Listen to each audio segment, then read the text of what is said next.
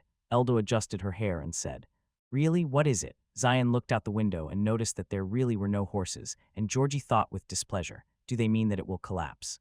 The main character stepped out before them in uniform and sincerely thanked them for tuning in.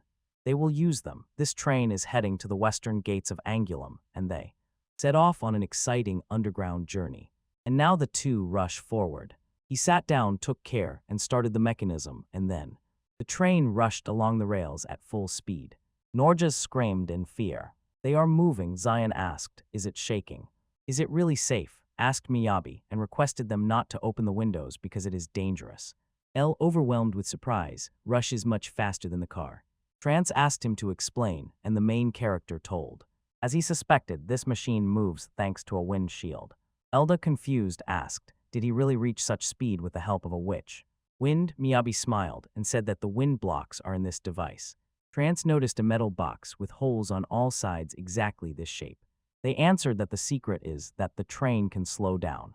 Or you grab the handrail and with a trembling voice ask, is the speed decreasing? Miyabi noticed that after acceleration, it was hard for them to reduce speed. Left only with the brakes, they came up with changing the wind direction. When the train gains speed, the wind blows at the back, and when it slows down in the face. And now, by opening and closing these openings, you can regulate its speed. The idea is simple, but without help, it would not have been possible to launch the mechanism that connects opening and closing with the lever. Just in case the train is departing, and slowly reduce speed and stop near the exit. There are two types of breakdowns here, revolver, against wind protection and ordinary brake. Elda and Georgie came out of the underground railway completely stunned. And the main character awkwardly thought that, it seems, they were stunned. And it is quite clear why in this world the ordinary speed is a horse's gallop, because at first everything seemed much faster than he imagined, but now they only felt slow speed. And then it will become even faster, Transmilled end. He admits when he first heard this proposal, he was skeptical. But he fulfilled the conditions. Miyabi pondered, and the Duke seemed less shocked and could even speak. So now they had to clarify the goals, Trans noted, and this, without a doubt, became a big step forward for the country. But he could not just let it go. The main character asked in surprise, why? After all, the test succeeded, whether because the wind tousled your hair or the train sways and you can get hurt, Trends. Hopes poked his finger in the chest and said, because only he can build something like that, although the blocks have a strange property, they continuously produce energy. But it is not eternal. When the magical power runs out, the effect instantly disappears. Karen noticed that they had already talked about this back when they were re-equipping the greenhouses, and Miyabi asked what he meant. Trent noted, in other words, neither producing a huge amount of hot water, nor moving this iron box with people, all of this is simply impossible. Without that magical power that he has, in 10 or 50 years, when he is gone, who will be able to do the same? Then all of this will simply become an artifact from there. And he is not going to invest his resources in such things. They will add a condition, and he himself will be responsible for it. For all those budget allocations that are on the agenda. Operations during this work. And they looked at him with fear, me and you. The Abbey and the team were intensely dealing with the trial room. Liz was taking exams. The teacher said that all the entrance exam trials to the Royal Academy of Magic were finally over. Forward was joyfully exclaimed, "Great job, someone." He had been working tirelessly for the last few months, and it was him. Liz bowed deeply and sincerely thanked him for his mentorship, cheerfully saying that they needed to drink and then go back to her and ask why she is so upset.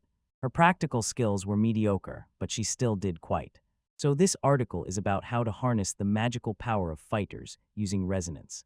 Liz exclaimed in frustration. That was exactly why she was irritated.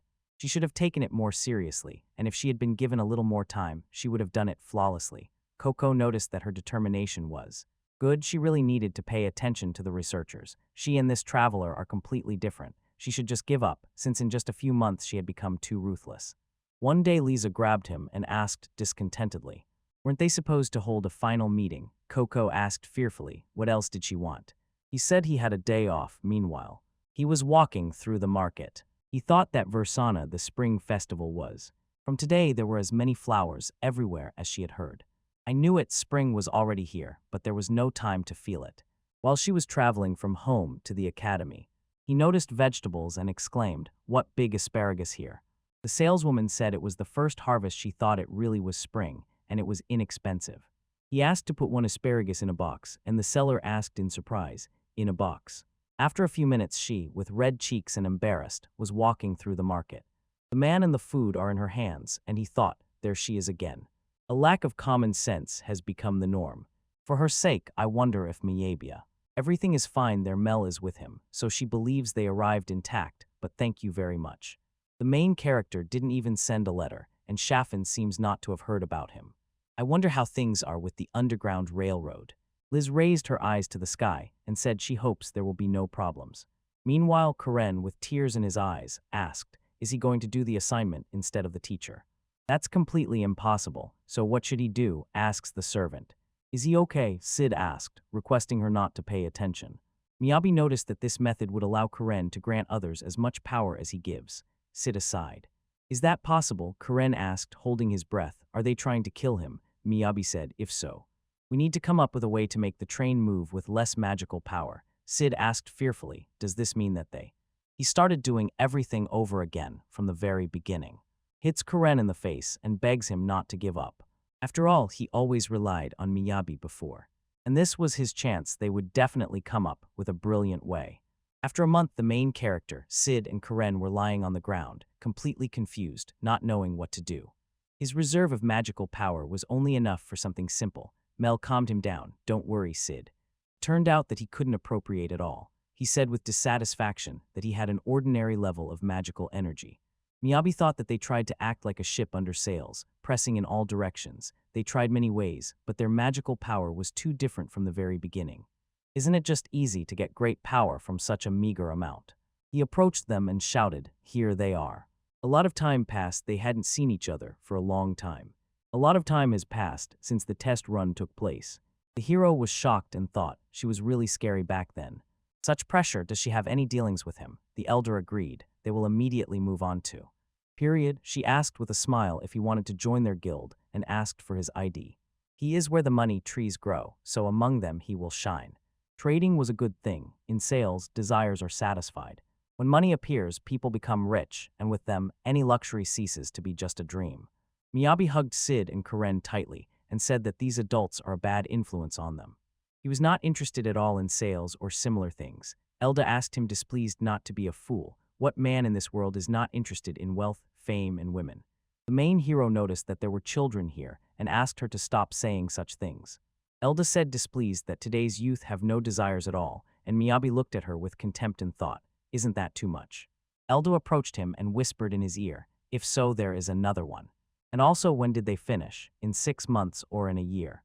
Karen awkwardly apologized. They were just changing the driving force. Sid asked him not to tell everything so quickly. Elda asked, is it true? The servant sighed sadly. Everyone who worked in production was pulling so slowly. Elda noticed this. They hoped so much to become famous by fulfilling the royal house's orders and earn from it. Sid asked, dissatisfied, can he hit her? Elda. It was said, in any case, a contract. Fully supports them, if any equipment.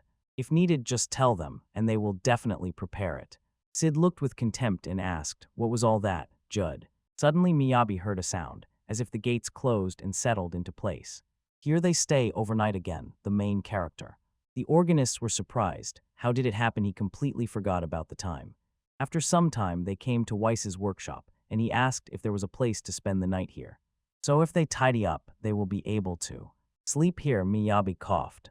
It was, Weiss replied that it was a lit room, in which she lived when she was little, although only for a few years. In this world, it is hard for a child to survive alone, and he thought she would quickly return after escaping, but in the end, only dust settled on her. About everything, the hero wondered if he was lonely without her. Weiss lonely asked, why could that be? She was spoiled and stubborn. He worried about her, but her determination to pursue her goals wasn't that impressive. Aggressively, Miyabi smiled and agreed. He was right. After some time, they finished cleaning, and Mel said with displeasure that just making the bed took a lot of strength. Weiss noticed that she was just standing and watching.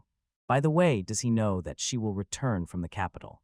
The main heroine said that she is currently taking exams, but will return soon, and Weiss asked him to tell her to stop by for equipment maintenance when she returns. Meanwhile, Liz Eston was shocked. What does he mean she still can't go home? She won't be able to return. Coco agreed if she passes. She will have to wait until her uniform is sewn, and also complete basic courses. She herself knows most students of the academy are aristocrats. They are taught everything from childhood, and at the academy lectures, it is assumed that she already knows the basics. As a rule, common people perform well in some subjects, but the foundation of their knowledge is strong and reliable. Uncertainly, however, she cannot worry. The recommender takes responsibility to catch up on all gaps. Only a few common people enter there per year. If she disappeared for a couple of days and he did not utter a word, Liz asked fearfully, if she disappears for a whole month, will he no longer be able to vouch for her? What to do? She promised me, Avi, that she would return in the spring.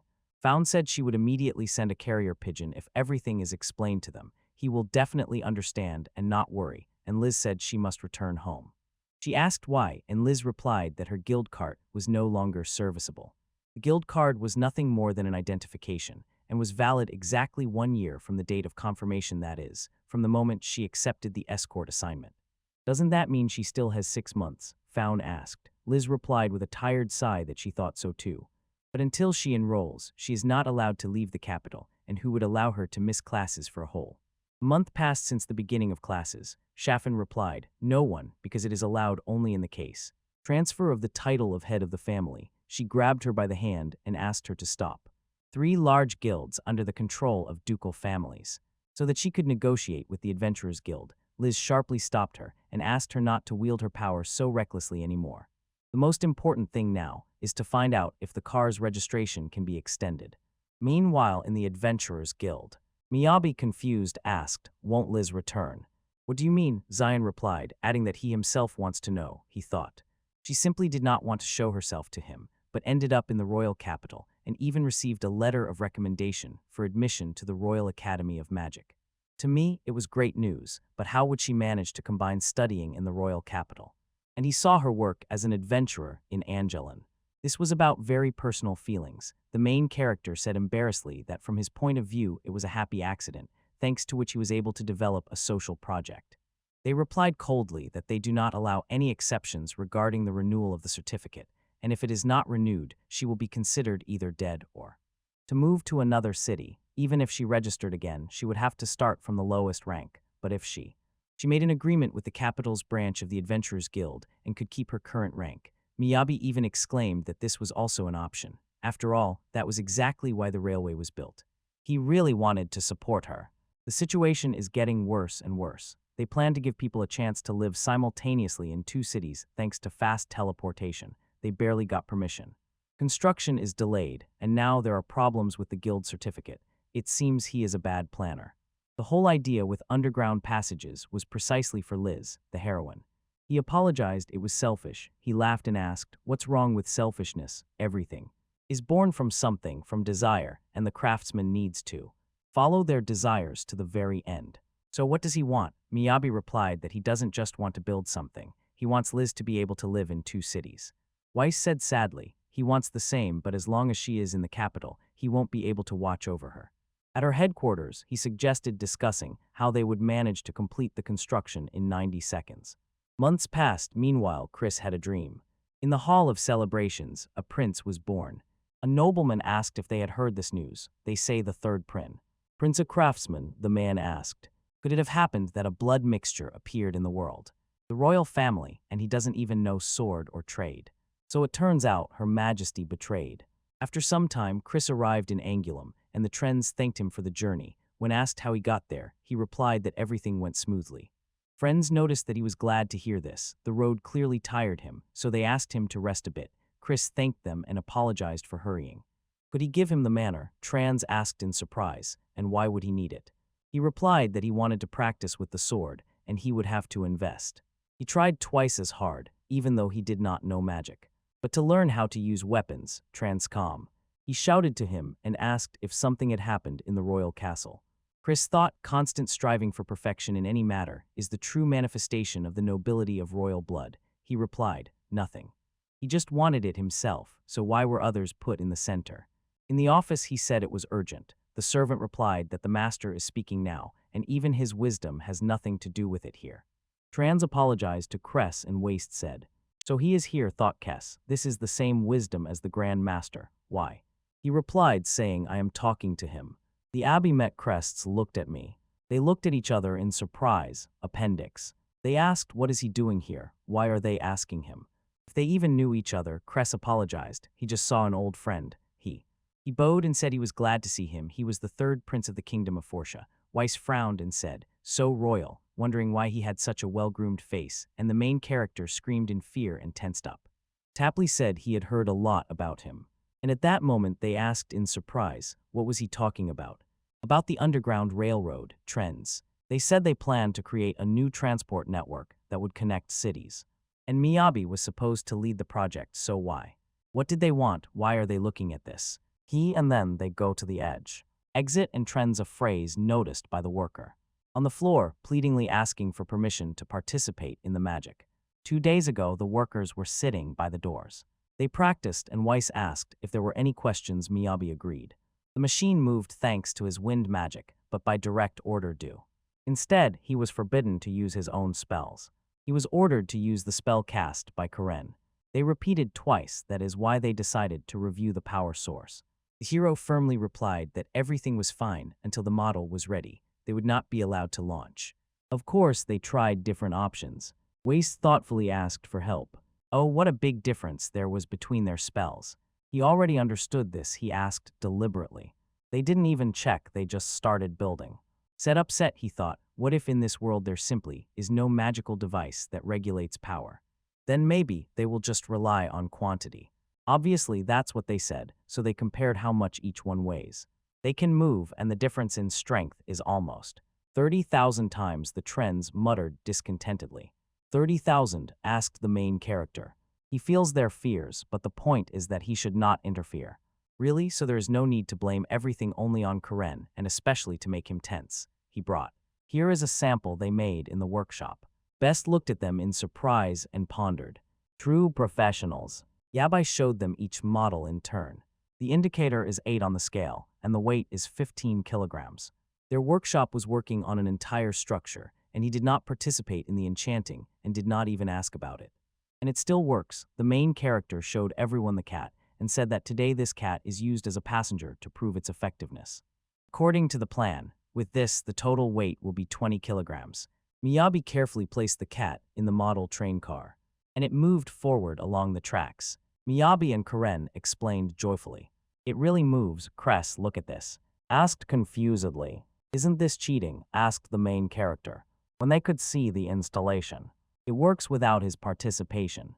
600 times more than the model, that is, according to calculations, if there are enough people. That's all. It will work, thought Crest. Did you notice? Tricks again. Miyabi looked scared. Here, when Mel was sitting in the carriage with the cat, and they said that they had not yet calculated Mel's weight. In other words, they could not carry out the order to restrain themselves. He approached Karen and asked for forgiveness. But the problem regarding his participation, which he spoke about, can safely be considered resolved. There is no point in asking anymore. Permission to start drilling. He understands that he is here. And if not, he simply won't have time to pick up Liz. Live by the laws of foreign land, and without his permission, nothing will work out. He would also like to see what this guy is capable of. And everything must be laid out on the shelves properly. He returned to Crest and asked, since he is here, why not inspect the production? Such an opportunity does not happen every day. Meanwhile, in Weiss's workshop, Crest looked inside with surprise, and the worker said they had been given permission. The hardest part is still ahead, said Miyabi. When the material is soaked with magic, check for uniformity, then apply the spell and don't forget. After the spell, a force of wind rose. He shouted to Weiss and said he had too many talismans and that's all. Moderately, Chris was even more surprised. He thought Miyabi was controlling the rice himself, and just then Karen approached him.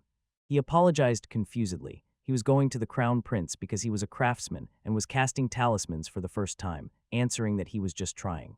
Out of light, simple curiosity, he asked for forgiveness. Sounds like he's bragging, said Karen, then they will cast spells here. He looked at his hands and, frightened, exclaimed, what a nightmare. His hands were all covered in calluses. Can one disgrace oneself like that? After that, Chris said everything was fine.